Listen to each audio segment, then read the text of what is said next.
اذان گرامی سورہ فجر قرآن کریم کا 89واں سورہ ہے، 89 90 بلد ہے، اور اس سے ایک پہلے ہے سورہ فجر۔ قرآن کریم نے توجہ ہے مجمع کی میرے ساتھ، قرآن کریم میں صرف 2 نمازوں کے نام پہ سورہ نازل ہوئے ہیں۔ توجہ فرمائیں، دن میں 5 واجب نمازیں، کتنی نمازیں بھی پنجتنی ہیں، جو پہنچ رہے ہیں انہیں سلام۔ تو نمازیں پنجتنی 5 نمازیں اللہ نے رکھی ہیں، لیکن قرآن میں اللہ نے 2 نمازوں کی قسم کھائی، 2 نمازوں پہ سورہ نازل ہوا، ایک ہے سورہ فجر، دوسرا ہے سورہ عصر۔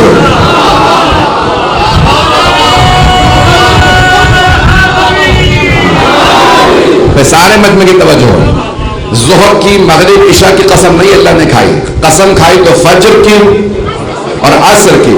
کربلا میں فجر میں اذان علی اکبر ہے،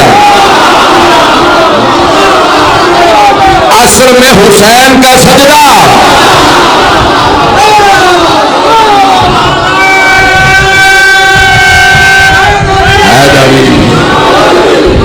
بھائی اسی محبت سے چلیں گے تو میں مطالب پیش کرتا رہوں گا۔ تو اللہ نے 2 نمازوں کی قسم ہے، فجر کی اور عصر کی۔ اب عصر کا تو وقت ہے نہیں، لیکن ایک جملہ کہہ دیجئے، اللہ فرما رہا ہے والعصر ان الانسان لفی خسر۔ اللہ کہہ رہا ہے عصر کی قسم، سارے انسان خسارے میں ہیں، الا الذین آمنوا وعملوا الصالحات، سوائے ان کے جو ایمان لائے اور عمل صالح بجا لائے۔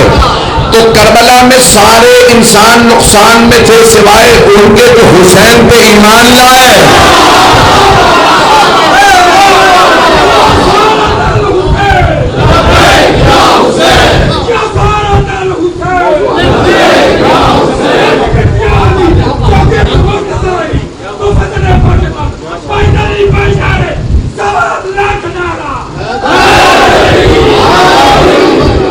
فرما رہے ہیں میں ممنون ہوں، میں ڈر رہا تھا، میرے بھائی نے کہا کہ بھئی یہ موضوع پڑھیے گا، میں نے کہا پتہ نہیں میرا مجمع سمجھے میری اردو نہ سمجھے، میری توقع سے بہت بہتر سن رہے ہیں آپ حضرات، میں ممنون ہوں آپ کی محبتوں کا۔ تو اللہ نے کہا سارے انسان خسارے میں تھے اور ہیں سوائے حسینیوں کے۔ دیکھیں کربلا کے بعد یہ آدمی حسینی ہے، یہ یزیدی، یزیدی خسارے میں ہے، فائدہ ہے تو صرف حسینیوں۔ جیتے رہیں، آپ سلامت رہیں، میرے جملے پہنچ رہے ہیں، آپ سلامت رہیں۔ عزیزان گرامی میں محبت کا ممنون۔ تو اب آئیے ذرا اب سورہ فجر پہ آ جائیے، والفجر، اللہ کہہ رہا ہے فجر کی قسم، واللیال عشر، 10 راتوں کی قسم۔ کچھ لوگ پہنچ گئے ہیں، اللہ نے 9 نہیں، اللہ نے کہا والفجر واللیال عشر، 10 راتوں کی قسم، 10۔ یہ دنیا میں کہاں ہے جہاں ہر سال عشرہ ہوتا ہو؟ جس عشرے کی وجہ سے اسلام زندہ ہو، تو مانو نہ حسین کے عشرے کی وجہ سے قرآن زندہ ہے، اسلام زندہ ہے۔ اب پہنچ رہے ہیں، قرآن ہے۔ ایک حدیث پیش کرتے اس سے پہلے کہ آگے بڑھوں، مجھے بتایا کہ مشترک مجمع شیعہ سنی ہے، تاکہ پریشان نہ ہو جائیں۔ امام میں جعفر الصادق علیہ السلام کی حدیث ہے،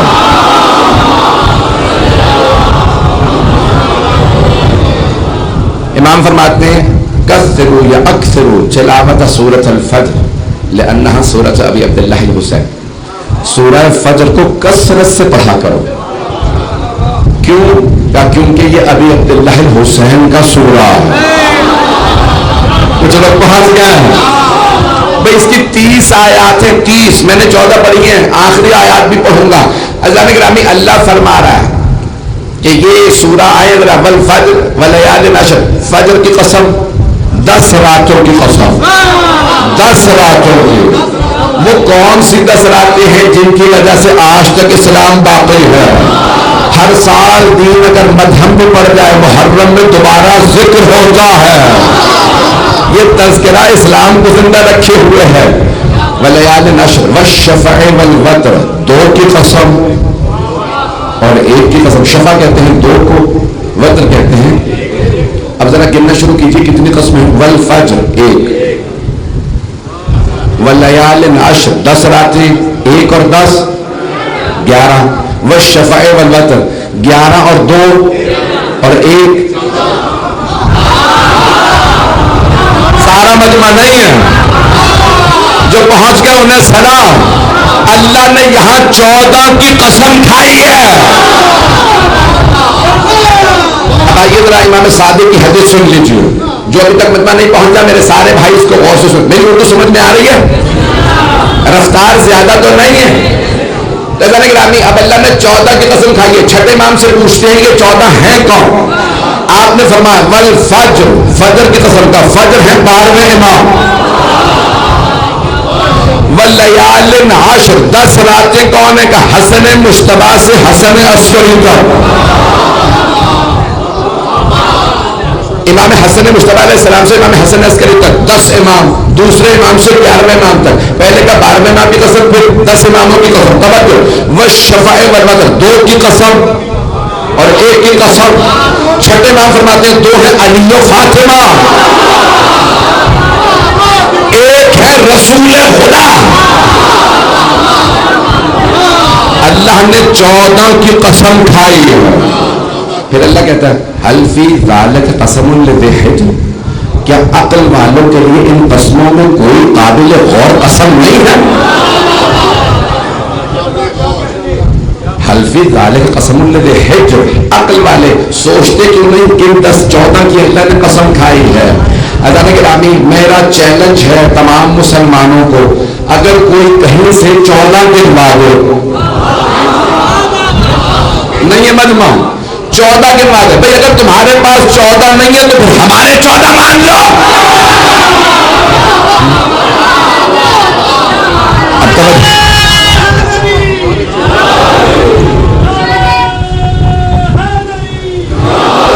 اور اگر کسی نے 14 بنا بھی لیے نا تو ایسے معصوم 14 کسی کو نہیں ملے گا. اتنے پاک 14, اتنے علم والے 14, جو پہاڑ کے پیچھے دیکھ کے بتائیں کتنے ہزار کا لشکر ہے. بھائی جنگ نہروان میں مولا علی نے فرمایا تھا نا, جب جناب جندب چلے مولا کے ساتھ, تو آپ نے فرمایا جندب اتنے پہر پہ, اس زمانے میں گھڑیاں نہیں تھی, کہ اتنے پہر پہ ایک لشکر ہے اس پہاڑ کے پیچھے, وہ یہاں اس میدان میں آ جائے گا, کہ 10,000 کا لشکر ہے, کہ ان میں سارے میرے ہاتھوں مارے جائیں, 7 بچیں گے وہ بھاگ جائیں گے. مولا اتنا بتا رہے ہیں بچیں گے کتنے, بھاگیں گے کیسے؟ توجہ, بھاگیں گے کیسے؟ مولا نے تو کہا تھا بھاگیں گے کیسے, لیکن پاکستان میں کہوں گا تشریف لے جائیں گے. اب تو پہنچ رہے ہیں آپ سلامت ہیں.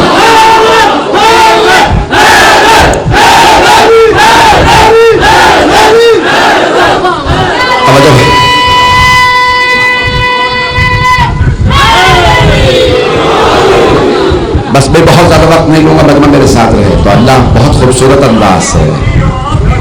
آپ سلامت رہیں, آپ کی محبت کا ممنون ہوں.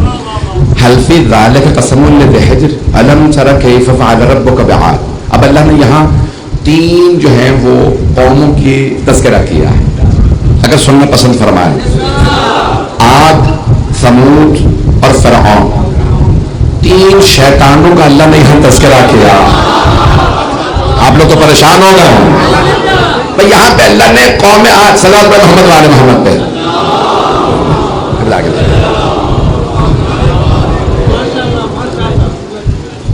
عاد ہے, ثمود ہے, فرعون کی قوم, یہ جو بنی اسرائیل کو ظلم کیا, تو 3 قوموں کا اللہ نے تذکرہ کیا. ایک پہ اللہ نے حضرت صالح کو بھیجا, حضرت ہود اور حضرت موسیٰ. اللہ نے 3 اپنے بہت برگزیدہ پیغمبروں کو بھیجا ان 3 قوموں پہ. 3 قوموں میں بڑے ظلم کیے. سننا چاہیں گے ان کے مظالم, تفصیل میں نہیں جاؤں گا. چلے میں, مجھے مولا حسین علیہ السلام سے متعلق پیش کرنا. میرے بھائی نے تو کہا تھا مولا کی جنگ بھی پڑھیے گا کربلا میں, مولا کی جنگ نہیں پڑھی جاتی ہے. میں نے کوئی مرتبہ سنائی تھی تو انہوں نے کہا بھائی میرے ہم مجلس میں اگر ممبر سے پڑھ دیں, یہ مسلسل مجھ سے کہہ رہے تھے, تو میں آج کوشش کروں گا پڑھوں گا. جنگ پڑھنا آسان نہیں اس کے لیے, اور وہ بھی مولا حسین علیہ السلام کی جنگ, اور وہ بھی کربلا کی جنگ جہاں سارے یزیدی ایک طرف, مولا کے 72 اصحاب انصار جب شہید ہو گئے تو اس کے بعد مولا خود لڑے, خود آئے. اور میں انشاءاللہ پیش کروں گا آخر میں. تو اللہ نے گرامی قوم عاد, ثمود اور فرعون. اب اللہ نے یہاں پہ قوم ارم جو یمن میں بستے تھے, آپ نے سنا ہوگا کہ ایک شہر تھا بہت خوبصورت, پتھروں کا بنایا تھا, کاٹا تھا اتنا دور کیسے دیکھی ہے, سب نے نہیں, قدیر یا غدار وہیں سے شہر نکلا ہے, غدار غدار. بھائی اب عربی میں قدیر نام بتایا ہے, فارسی میں غدار کہتے ہیں. توجہ, شاید اردو نے وہیں سے لیا ہے.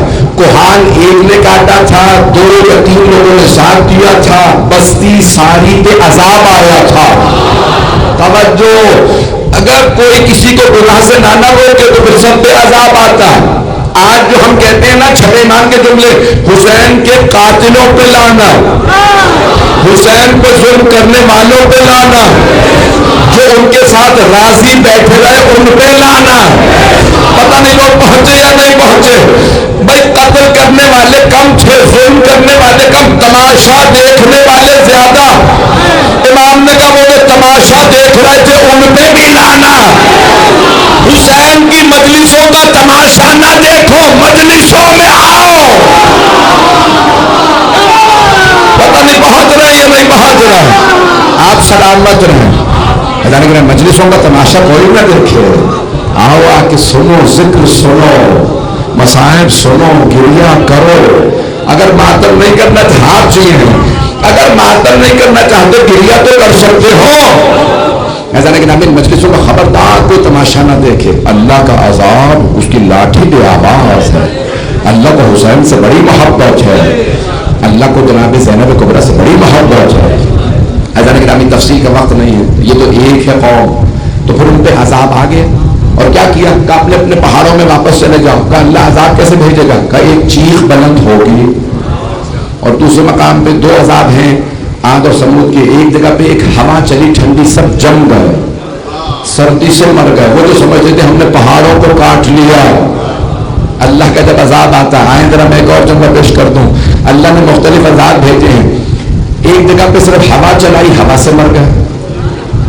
ایک جگہ پہ چیخ بلند ہوئی, کانوں کے پردے پھٹے, خون بہ بہ کے مر گئے.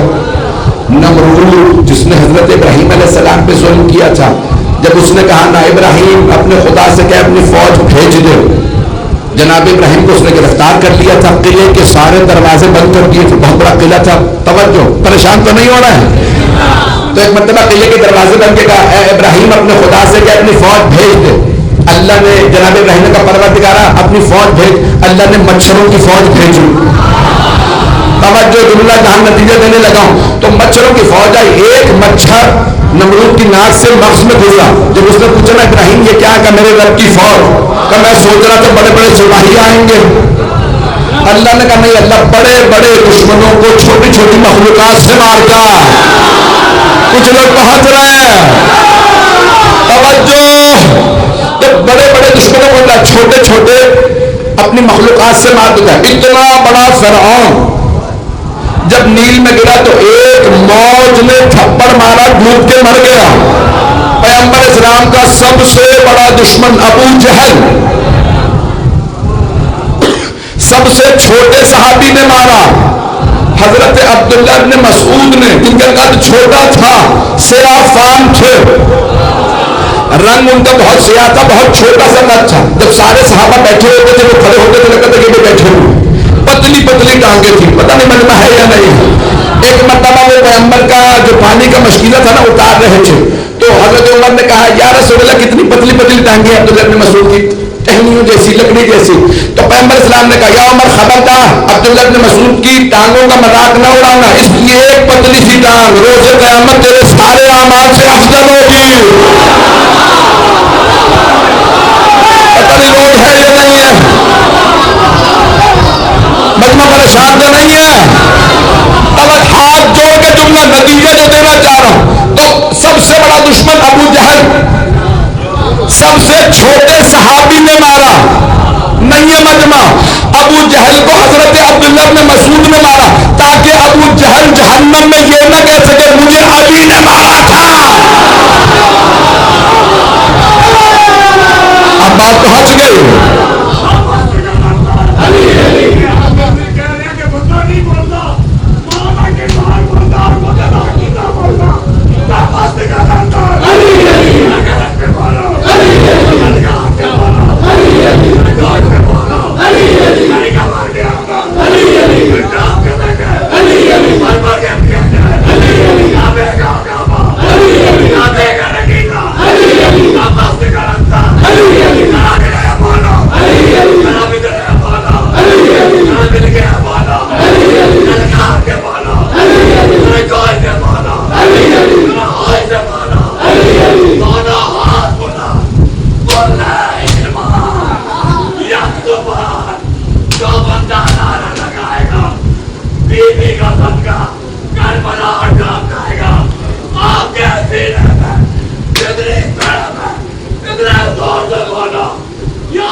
میں ممنون ہوں آپ کی محبت کا. میرے ٹوٹے پھوٹے الفاظ کو آپ نے اتنی محبت سے سنا. حضرت گرامی کس آنکھ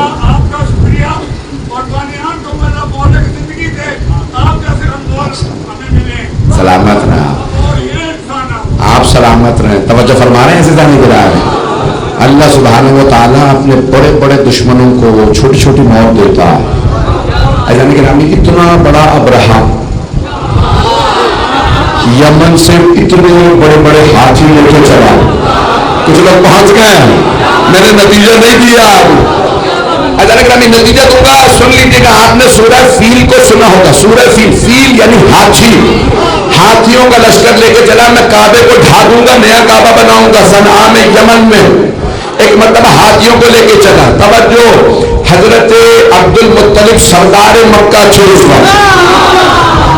جناب سرور کائنات کے دادا. بھائی میں مکمل کر رہا ہوں اپنے موضوع کو, سارا مرمہ اسی طرح سے چلے گا. تو ایک مرتبہ بتایا کہ بھائی ابرہا نے آپ کے سارے جو جانور تھے, اونٹ, مویشی, گائے اور بھیڑ بکریاں سب اپنے قبضے میں لے لیے. جناب عبد المطلب اس وقت بہت بزرگ تھے, 100 برس کے تھے. انہوں نے آواز دی اپنے 2 بیٹوں, 12 بیٹوں کے باپ تھے, 2 بیٹوں کو بلا کر ابو طالب, حمزہ, دونوں میرے ساتھ چلو. پتہ نہیں مجمع ہے یا نہیں. جناب عبد المطلب بھی جانتے ہیں 2 ہی کافی ہیں. چلے, ایک مرتبہ آئے, کہا کہ آپ دونوں رک جائیے, میں اکیلا ابرہا سے بات کروں گا. تو ابرہا نے فوراً اپنے ایک آدمی سے کہا کہ بھائی جو ہاتھی ہے نا, سفید ہاتھی, ان کو سامنے لے آنا, تاکہ وہ ذرا سدھائے ہوئے تھے, وہ اپنے پاؤں پہ کھڑا. ہاتھی آپ نے دیکھا پاؤں پہ کھڑا ہو جاتا ہے, اتنا بڑا ہاتھی, تو ذرا عبد المطلب پہ روک بیٹھ جائے گا. اندر لانے سے پہلے ذرا ہاتھیوں کے سامنے سے گزار دو. ہاتھی آیا, اس نے کچھ نہیں کی. شیعہ سنی مسلمان کہتے ہیں جناب عبد المطلب کی پیشانی پہ پیغمبر کا نور تھا, جس وجہ سے ہاتھی ڈر گئے.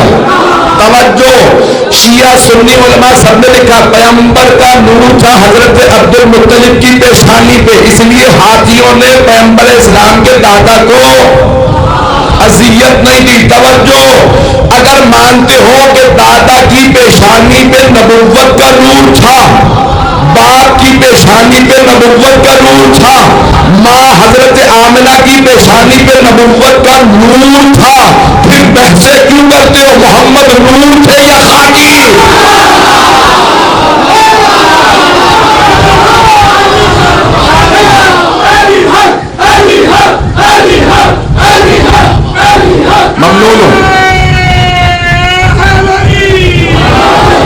ممنون آپ کی محبت میں. نتیجہ تو سن لیجیے گا.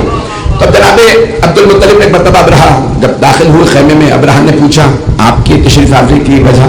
کہ تمہارے لوگوں نے, تمہارے سپاہیوں نے میرے جانور قبضے میں کر لیے. اس نے کہا ٹھیک ہے, ان کے جانور واپس کر دو. کہا اور کچھ؟ کچھ نہیں.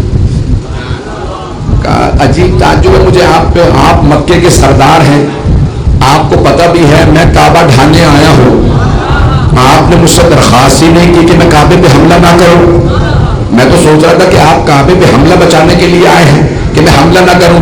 تو جناب عبد المطلب نے تاریخی جملہ کہا، انا رب الابل وللبیت رب، میں اونٹوں کا مالک ہوں، کعبے کا اپنا ایک مالک ہے۔ ابھی پیغمبر نے اعلان رسالت نہیں کیا، ان کے دادا اللہ کو مانتے تھے، اب پتہ چلا مشرکوں میں اور اجداد رسالت میں فرق تھا۔ میری بات پہنچ رہی ہے؟ بس آپ جناب عبد المطلب نے فرمایا، رب وہ جو خانہ کعبہ کا مالک ہے نا، وہ اپنے گھر کی خود حفاظت کرے گا۔ ابراہ نے حملہ کیا، ابابیلیں آئیں، واقعہ آپ نے سن رکھا، مجھے واقعہ پیش نہیں کرنا۔ چھوٹی چھوٹی ابابیلیں، کتنی چھوٹی ہوتی ہے، چڑیا جیسی ہوتی ہے، اپنے پنجوں اور چونچوں میں انہوں نے کنکریاں لی، بہت بلندی سے پھینکتی تھی، لگتا تھا آگ کی طرف گر رہی ہیں۔ اللہ کہتا ہے کاسفن معقول، سارے ہاتھی بھوسا بن گئے۔ توجہ، بالکل لگتا تھا جیسے کھا کے آپ اگل دیتے ہیں نا، اسے کہتے ہیں بھوسا، اردو میں بھوسا بن گئے۔ توجہ عزیزان گرامی، آپ کے ذہنوں میں غدیر میں حارث ابن نعمان فہری نے کہا تھا، پروردگار اگر علی کی ولایت کا اعلان تیری طرف سے ہے تو مجھ پہ عذاب بھیج دے، اور اگر تیرے محمد کی طرف سے ہے تو معاذ اللہ ان پہ عذاب بھیج دے۔ تو ایک کنکری چلی، سر میں لگی، وہ وہیں ڈھیر ہو گیا۔ میں بہت سوچتا تھا پروردگارا یہ کنکری ہی کیوں، پہاڑ کیوں نہیں گرا؟ تو اللہ نے بتایا جب کعبے پہ حملہ ہو تو کنکریاں آتی ہیں، اور موجود کعبہ پہ حملہ ہو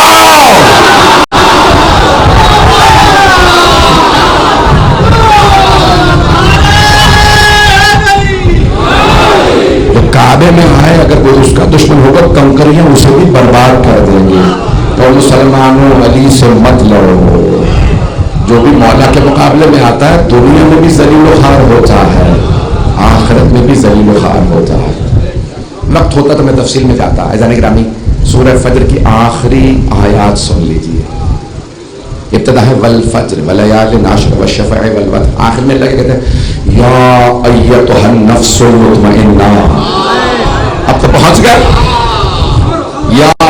یا ایتھا النفس المطمئنہ ارجعی الی ربک راضیۃ مرضیہ فادخلی فی عبادی وادخلی جنتی۔ اب یہاں میں چیلنج دے کے کہہ رہا ہوں کہ یہاں فرشتہ نہیں بول رہا، یہ خود اللہ بول رہا ہے۔ میرا چیلنج ہے، اس کو غور سے سن لیجیے گا، سارے مجمع کی توجہ ہو۔ میرا چیلنج ہے، یہ اللہ خود خطاب کر رہا ہے، قبلہ کعبہ موجود ہے، میں چیلنج دے کے بات کر رہا ہوں، یہاں اللہ خود خطاب کر رہا ہے۔ یا ایتھا النفس المطمئنہ، کلام اللہ ہے لیکن یہ فرشتہ نہیں کہہ رہا ہے نفس مطمئنہ پلٹا اپنے رب کی طرف، یہ اللہ خود کہہ رہا ہے نفس مطمئنہ پلٹا رب کی طرف۔ توجہ، دلیل کیا ہے؟ اسی آیت میں جواب ہے، جو لوگ پہنچ گئے انہیں سلام۔ یا ایتھا النفس المطمئنہ، اے نفس مطمئنہ، نفس مطمئنہ جو اطمینان میں 72 لاشیں اٹھا کے بھی مطمئن ہے۔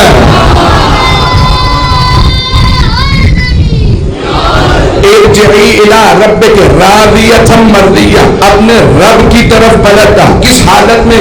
آپ رب سے راضی، رب آپ سے راضی۔ اب پتہ چلا رضی اللہ عنہ اور راضیۃ مرضیہ اور ہے۔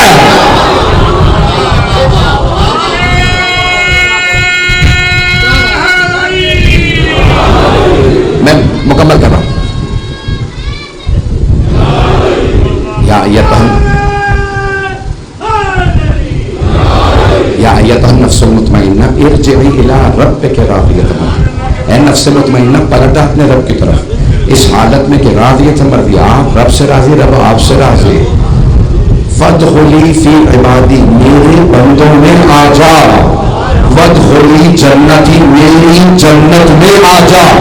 یہ فرشتہ کہہ ہی نہیں سکتا میری جنت میں آ جا، میرے عباد میں آ جا، اس کا مطلب ہے خالق خود مخاطب ہے حسین سے۔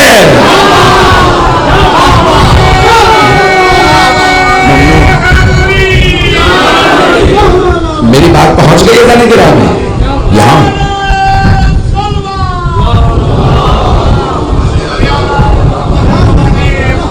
یہاں فرشتہ نہیں کہہ رہا، یہاں خود اللہ فرما رہا ہے حسین میری جنت میں آ رہا۔ آئیے ذرا نتیجہ دینے لگا ہوں، ساری دنیا جنت کی مشتاق ہے، ہر آدمی چاہتا ہے میں جنت میں چلا جاؤں، ساری دنیا جنت کی طلبگار، جنت کی مشتاق، اے کاش میں جنت میں چلا جاؤں، جنت حسین کی مشتاق، جنت چاہتی ہے مجھ میں حسین آ جائے، جنت چاہتی ہے حسین میری ارزش بڑھا دے، میری قیمت بڑھا دے۔ صرف دو جملے کہہ کے مجھ میں طاقت نہیں رہی، مجھے اتنا پسینہ آ گیا، جنگ کے لیے بہت طاقت چاہیے۔ مصائب مولا حسین یہ چاہتے ہیں کہ مولا حسین علیہ السلام ہی کے مصائب پڑھوں، مختصر سے جنگ سن لیجئے گا۔ میں نے کہا تھا فجر والفجر، اللہ نے فجر کی قسم کھائی، فجر میں اذان علی اکبر ہے۔ میں پڑھوں گا جنگ مولا حسین کی، لیکن مجھے پورا یقین ہے کہ یہاں جنگ میں آپ کے آنسو بہتے رہے۔ تو مولا نے خود کہا، کسی اور نے نہیں فرمایا تھا، مولا نے خود فرمایا علی اکبر بیٹا آج آپ اذان دے دیجیے۔ بابا جیسا آپ کا ہو، آپ جانتے ہیں اگر جوان خوبصورت بیٹا ہو اور آنکھوں کے سامنے چلتا پھرتا ہو، آواز بھی پیاری ہو، تو باپ چاہتا ہے نا یہ اذان سنائے۔ اور میرا دل کہتا ہے کہ مولا حسین نے کربلا سے مدینے تک کے سارے فاصلے مٹا دیے ہوں گے تاکہ ایک بہن جو تڑپتی ہے وہ بھائی کی اذان سن لے۔ کچھ میرے بھائی پہنچ گئے ہیں، مولا جانتے ہیں کہ ایک بہن کو بہت محبت ہے بھائی سے۔ آج رونے میں بخل نہ کیجیے گا، میں جنگ پوری پڑھوں گا، کوشش کروں گا جنگ سناؤں۔ جناب فاطمہ صغرا کو بہت محبت تھی، اور مرحوم آیت اللہ سید نعمت اللہ جزائری جو داماد ہیں علامہ مجلسی کے، شاگرد بھی ہیں داماد بھی ہیں، ان کی کتاب ہے الانوار النعمانیہ، اس کی جلد نمبر 3 میں انہوں نے یہ روایت لکھی ہے کہ جب جناب علی اکبر کے سینے میں برچھی لگی تھی، عین اسی وقت قاصد جناب صغرا کربلا پہنچا۔ قاصد سمجھتے ہو؟ جو پیغام لاتا تھا، قاصد جو ڈاکیا ہوتا ہے۔ قاصد پہنچا کربلا اور اس نے پوچھا اس میدان میں کوئی حسین بھی ہے؟ تو ایک یزیدی سپاہی نے اشارہ کیا، وہ جو لاشے کے پاس بیٹھا ہے آنکھوں میں آنسو، وہی حسین ہے۔ قاصد نے آ کے پوچھا کہ آپ حسین ابن علی ہیں؟ میر انیس بہت بڑے اردو کے مرثیہ نگار گزرے ہیں لکھنؤ کے، میر انیس نے پورا مرثیہ لکھا اس حالت میں، بس 2 مصرے پڑھوں گا کہ جب قاصد نے پوچھا نا آپ حسین ہیں، تو میر انیس کہتے ہیں یہ تو نہ کہہ سکے کہ شہر مشرقین۔ بیٹی نے بتایا تھا نا میرے بابا مسجد میں بیٹھے ہوں گے، میرے بابا کے دائیں طرف میرے چچا عباس کھڑے ہوں گے، بائیں طرف میرا بھیا علی اکبر کھڑا ہوگا۔ میرے بابا بہت خوبصورت ہے، میرے چچا بھی خوبصورت، میرا بھائی علی اکبر بھی خوبصورت ہے۔ تو قاصد کو یقین نہیں تھا یہ وہی حسین ہے، اس نے غربت دیکھی تھی، مظلومیت دیکھی تھی مولا کی۔ ایک مرتبہ قاصد نے پوچھا کہ آپ ہی حسین ہیں؟ تو میر انیس کہتے ہیں یہ تو نہ کہہ سکے کہ شہر مشرقین ہو، بس کہہ دیا کہ ہاں میں ہی حسین۔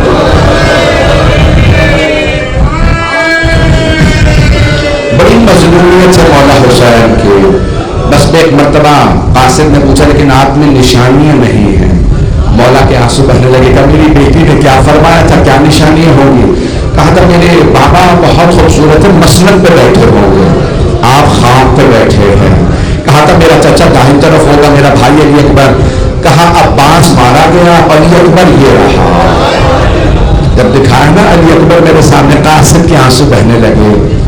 ایک مرتبہ مولا نے فرمایا قاصد میں عصر پہ بلند آواز سے آواز دوں گا، حل من ناصرین، اتنے فرلان تک میری آواز جائے گی، اس سے پہلے دور چلا جا، جو سنے گا اس پہ واجب ہوگا میری نصرت کرو، اگر نصرت نہیں کرے گا اس پہ عذاب آئے گا، جلدی چلا جا، میری بیٹی کو بتا دے، اگر دیکھ سکے تو نہیں کر دیکھیے گا۔ قاصد نے ایک سوال کیا، کہا اے حسین کیا بیٹی کے لیے کوئی جواب نہیں ہے؟ آپ جانتے نا جب کوئی خط لکھتا ہے اسے جواب بھی چاہیے ہوتا ہے۔ کچھ لوگ میرے بھائی پہنچ رہے ہیں تو اب مجھے خط کا مضمون نہیں بتایا کسی نے، یہ نہیں لکھا کہ خط میں کیا تھا، لیکن میرا دل کہتا بیوی نے کہا بابا جب بھیا علی اکبر کی شادی کرنا مجھے ضرور بلانا، بابا اگر نہ بلاؤ تو نیک ضرور بھیجنا۔ آپ جانتے نا کہ بیٹیاں دور ہو تو باپ اسے ہدیہ بھیجتا تیرے بھائی کی شادی ہو گئی۔ تو ایک مرتبہ مجھے نہیں معلوم، بس نہیں، ایک مرتبہ قاسم نے حسین اے مولا کیا آپ کی بیٹی کے لیے کوئی جواب ہے؟ سید نعمت اللہ جزائری، آج اللہ سید نعمت اللہ جزائری کہتے ہیں مولا نے ایک مرتبہ قاسم کو دیکھا، پھر کہا اسی خط کو واپس کر۔ اس خط کو جناب اکبر کے سینے پہ رکھا، جیسے ہی سینے پہ رکھا ایک مرتبہ جناب علی اکبر کا ناشا تڑپا، سینے سے خون کا فوارہ جاری ہوا، اس خط میں وہ پورا خون سے بھر گیا۔ کہ یہ خط لے لے میری بیٹی کو یہی خط دے دو نا، اور مولا جواب کیا ہوگا اسے جواب مل جائے گا، وہ سمجھ جائے گی وہ میری بیٹی ہے۔ ہائے مظلوم حسین، خدا آپ کے گھروں کو آباد رکھے، کسی کا گھر نہ اجڑے، خدا کوئی غم نہ دے سوائے ہمیں شبیر کو۔ بس میں دیکھ رہا ہوں ہر آنکھ میں آنسو ہے، میں نے ابھی بھی جنگ نہیں پڑھی۔ آپ جانتے ہیں ظہر کے بعد جناب علی اکبر کو برچھی لگی تھی، سب شہید ہو گئے، اب ایک وقت آیا مولا تنہا رہ گئے، زلجنہ پہ سوار ہوئے۔ میں سارے مسائل پڑھوں یا مختصر کر دوں کچھ سمجھ نہیں آ رہا۔ جب مولا آئے نا آخری ودا کے لیے تو روایت میں الفاظ ہے مولا نے بلند آواز سے کہا یا زینب یا ام کلثوم یا رباب یا سکینہ یا رقیہ علیکن منی آخر السلام۔ مولا نے بہنوں کے نام لیے، بیٹیوں کے نام لیے، مولا کا نام لے کے کہا میرا آخری سلام قبول کیجیے۔ مولا زلجنہ پہ سوار تھے میرا آخری سلام۔ روایت میں ہے کہ ایک بہن نے خیمے کا پردہ ہٹایا کہ بھیا بھائی ابھی نہ جائیے گا، آخری مرتبہ ذرا خیمے میں آ جائیے۔ مولا خیمے میں آئے، جناب مولا سجاد سے ملے، کہ سجاد جب مدینے جائیے گا میرے شیعوں سے کہیے گا جب بھی ٹھنڈا پانی پیے مجھ غریب کی پیاس کو ضرور یاد کریں، شیعتی مہما شریفتم مع عذب فاذکرونی اور سمعتم بغریب اور شہید فانظرونی۔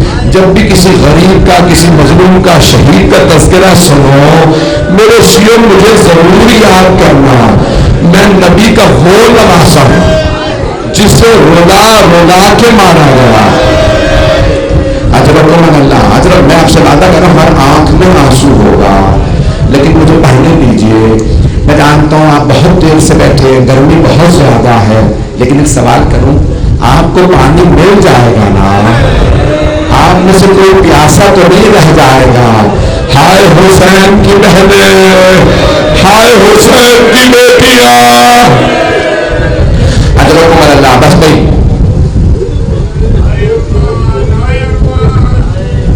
جنگ کے صرف 2 جملے، اب میں پڑھ نہیں پا رہا ہوں، مجھ میں طاقت نہیں ہے۔ مولا حسین ایک مرتبہ خیمے سے باہر آئے، مرحوم شیخ جعفر شوشتری نے لکھا نظر یمینا و نظر شمالا، پہلے مولا نے دائیں طرف دیکھا پھر بائیں طرف، پھر بڑی حسرت سے آواز دی او عباس، او علی اکبر، او قاسم، او حبیب، میں نے آپ سب کو گھوڑوں پہ سوار کرایا تھا لیکن آگے دیکھو میں تنہا رہ گیا، مجھے کوئی سوار کرانے والا نہیں۔ راوی اہل سنت کا کہتا ہے میں نے آنکھوں سے دیکھا جناب زینب خیمے سے باہر آئے، کہا بھیا ابھی زینب زندہ ہے، میں آپ کو زلجنہ پہ سوار کر رہا ہوں۔ بہن نے بھائی کا بازو پکڑا، زلجنہ پہ سوار کرا دیا، بس زلجنہ پہ سوار کرانا تھا۔ مولا نے ایک مرتبہ لجام فرس میں ہاتھ ڈالا، عربی میں لجام کہتے ہیں، آپ اردو میں لگام کہتے ہیں. مولانا جیسے نظام فرض میں ہاتھ ڈالا نا زلجنا کی باتوں میں، ایک مرتبہ مولانا نے زلجنا کو یہ لگا، زلجنا مجھے میدان میں لے جاؤ، میں دکھانا چاہتا ہوں میں علی کا بیٹا ہوں. زلجنا آگے نہیں بڑھ رہا. مولانا نے دوسری مرتبہ آواز دی، زلجنا میرے بھائی مارے گئے، میرے بیٹے مارے گئے، میرے انصار مارے گئے. زلجنا کیا تو نے بھی میرا ساتھ چھوڑ دیا؟ بے زبان جانور تھا، اپنی سر سے قدموں کی طرف اشارہ کیا. جیسے ہی مولانا نے زمین پہ دیکھا ایک چھوٹی سی بیوی زلجنا کے قدموں سے لپٹی ہوئی تھی. آپ کے اگر گھر میں بیٹی ہو نا تو آج پیار کرنے سے پہلے ذرا شام کا رخ کیجیے گا، بلند آواز سے کہیے گا حسین کی غریب بیٹی، آپ کی عظمتوں کو سلام. مولا فوراً زلجنا سے اٹھے، بیٹی کو سینے سے لگایا، پیار کرنے کے بعد فرمایا سکینہ بیٹی کیا بات ہے، آپ خیمے سے باہر کیوں آئی ہیں؟ کہا بابا آپ کہاں جا رہے ہیں؟ کہا بیٹی آپ کو پیاس لگی ہے، میں پانی لینے جا رہا. کہا بابا جب سے چچا عباس گئے ہیں میری پیاس بجھ گئی ہے. بابا مجھے پیاس نہیں، بابا جو جاتا ہے نا واپس نہیں آتا، بابا مت جائیے، بابا اب مجھے پیاس نہیں ہے. مولانا نے فرمایا بیٹی میں نے بچپن میں اپنے نانا سے وعدہ کیا تھا میں اپنے نانا کا دین بچاؤں گا. بیٹی میں نے اپنے وعدے کو پورا کرنا ہے. بیٹی بس میری ایک وصیت ہے، بیٹی آج رات ماں جہاں سلائے وہاں سو جائیے گا، ضد نہ کیجیے گا مجھے بابا کے سینے میں. اجرکم اللہ اجرکم اللہ. میں نے تمام کر دیا، بس میں نے ساری تمہید باندھی ہے، جلد پڑھ دو. میں جانتا ہوں لوگ کھڑے ہیں، بیٹھنے کی جگہ نہیں، لیکن بس بھائی میں آخری جملے پڑھ رہا ہوں، اس سے پہلے کہ میں شہادت کے 2 جملے پڑھوں گا. بس میں شہادت مولا حسین نہیں پڑھتا. آئے بھائی میں نے وداعی پڑھ دی ہے. ایک مرتبہ مولانا نے اپنی تلوار کھینچی اور ایک مرتبہ حملہ کیا. کہا عمر ساتھ اپنے لشکر سے کہ آمادہ ہو جا، علی کا لال آ گیا ہے، تو سمجھتا میں بھوکا پیاسا ہوں، میں لڑ نہیں پاؤں گا. مولانا نے ایک مرتبہ حملہ کیا، سارا لشکر پیچھے ہٹنے لگا. کہا الامان، سارے کا سارا لشکر بھاگتا تھا، علی کا شیر بیٹا آ گیا ہے. کوفیوں اور شامیوں سے مولانا نے کشتوں کی کشتیں لگا دی. زمین پہ جہاں سے گزرتے تھے لاشیں ہی لاشیں ہوتے تھے. ایک مرتبہ مولانا نے کہا میں دوسرا حملہ کرنے لگا ہوں، پھر تیار ہو جاؤ. اگر دیکھ سکے میری طرف دیکھیے گا. مولانا نے خیمے سے زمین پہ خط کھینچنا شروع کیا تلوار سے. زلجنا سے کہا مجھے فرات تک لے جاؤ. مولانا نے خیمے سے لے کے فرات تک خط کھینچا. کہ اگر کسی کو ہمت ہے کہ خط پار کر کے لے جاؤ، تم سمجھتے ہو میں پیاسا ہوں لڑ نہیں سکوں گا، ذرا یہ خط پار کر کے دکھاؤں، میں علی کا بیٹا ہوں، اپنے بابا کی شجاعت کا جوہر دکھاؤں گا. جب مولانا نے اپنے زلجنا کو فرات میں اتارا، مولانا نے فرمایا زلجنا اشرب الماء، تو پانی پی لے، میں پانی نہیں پیوں گا. مولا آپ پہ سلام، آپ کی سواری پہ سلام. میں کہتا ہوں ملکونو ذرا جا کے ہوش یزیدیو مولا کی سواری کو دیکھو، مولا کے زلجنا نے بھی پانی نہیں پیا. خدا کی قسم الفاظ یہی ہے کہ سواری نے سب چھٹک دیا، میں پانی نہیں پیوں گا. اسے بھی پتا تھا کوئی چھوٹی سی بچی خیمے کے باہر ابھی بابا سے پیاسی ملی ہے، لیکن ان یزیدیوں نے مولا کو پانی نہیں پیا. بس بھائی میں آخری جملہ پڑھ رہا ہوں، سب سے درخواست ہے میری طرف دیکھیے گا. مولا نے جب خط کھینچا نا، عمر سعد نے کہا ہم حسین کو مار نہیں سکیں گے، حسین جس طرح سے لڑ رہے ہیں اگر حسین نے پانی پی لیا تو حسین اور بھی بہتر انداز سے لڑیں گے، کیا کریں گے؟ شمر نے کہا اے عمر سعد میں حسین کی نفسیات سمجھ گیا، اب جانتے ہو کیا کرنا ہے. کیا بتا کیا کریں؟ کہ حسین پہ کوئی حملہ نہ کرے. کہ پھر کیا کریں؟ کہ خیموں پہ حملہ کرو.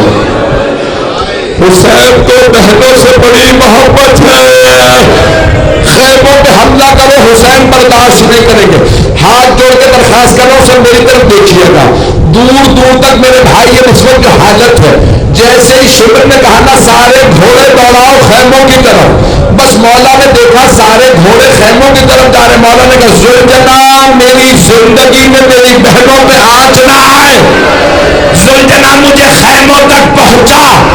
زلجنا لگتا تھا دوڑ نہیں رہا، اڑ رہا ہے. اس رفتار سے آیا، مولا نے ایک سے سارے لشکر کو اٹھا کے پھینکا. جب سب کو پھینکا کہا مولا بابا ذرا نجف سے آ کے دیکھیے میں بھوکا بھی ہوں پیاسا بھی ہوں لیکن بابا آپ کی شجاعت کو میں دکھا رہا ہوں. جب ساری فوج کو پیچھے پھینکا مولا نے آواز دی زینب ابھی حسین زندہ ہے بیویوں سے کہہ دو ڈرنے کی ضرورت نہیں. جب مولا نے سارے لشکر کو پیچھے پھینکا آواز آئی آسمان سے یا ایتھا النفس المطمئنہ ارجعی الی ربک راضیۃ مرضیہ. حسین واپس آ جائیے. آواز کا آنا تھا. رسول خدا مدینے سے آئے علی نجف سے آئے سیدہ بقیہ سے آئی. سارے انبیاء کی ارواح کربلا میں تھی. مولا نے تلوار کو روکا ذوالجلال سے اترے چاروں طرف سے تیر چلنے لگے. ایک ماں نے بیٹے کا دامن پھیلایا حسین ماں آ گئی ہے بیٹا میں زمین پہ گرنے نہیں دوں گی. مولا نے سر ماں کے بیٹے میں رکھا. عمر سعد نے آواز دی کوئی حسین کا سر قلم کر دے. جب سب ڈر رہے تھے شمر آگے بڑھا سر سے امامہ اتارا. جیسے ہی تلوار اٹھائی مولا نے کہا شمر رک جا میں تیرے نبی کا نواسا ہوں. اس نے جیسے ہی خنجر چلایا کسی بیوی نے انگلیاں رکھی. شمر تو اولاد والا ہے میرے بیٹے کو نہ مار. خنجر چلا. جناب زینب نے کہا ہو مسلمانوں یہ تمہارے نبی کا نواسا میری ماں نے چکیاں پیس کے پالا تھا. الا لعنت اللہ علی القوم الظالمین وسيعلم الذين ظلموا أي منقلب